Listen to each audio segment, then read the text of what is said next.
చేప్ల వ్యవహారంపై ఏపీలో నిరసనలు వ్యక్తమవుతున్నాయి. టీఆర్ఎస్ ప్రభుత్వానికి వ్యతిరేకంగా టీడీపీ నేతలు ఆందోళనకు దిగుతున్నారు. విజయవాడతో పాటు కృష్ణా జిల్లా నందిగామలో టీడీపీ కార్యకర్తలు కేసీఆర్ దిష్టిబొమ్మను దగ్ధం చేశారు. టీడీపీని అబాసుపాలు చేసేందుకే కుట్ర చేస్తున్నారంటూ మండిపడ్డారు.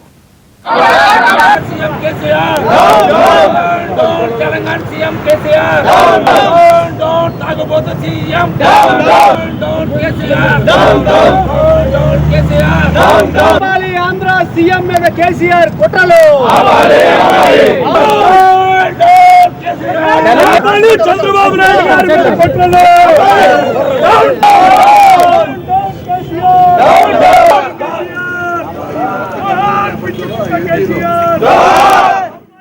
ఐఏఎస్ ఐపీఎస్ అధికారులు క్రాస్ టాకింగ్ వచ్చినాయి.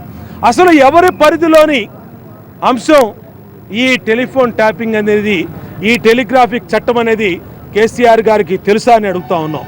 ఈ రోజున ఒక మోసపూరిత కక్షపూరిత వాతావరణంలో ఆంధ్ర సీఎంని బద్నాం చేయాలి, అక్కడ తెలంగాణలో తెలుగుదేశం పార్టీని భూస్థాపితం చేయాలనే ఏ విధంగా కేసీఆర్ ప్రయత్నిస్తూ ఉన్నాడో అతని పగటి కళలు అతని కళలుగానే మిగిలిపోతా ఉన్నాయని సందర్భంగా తెలియజేస్తా ఉన్నాం.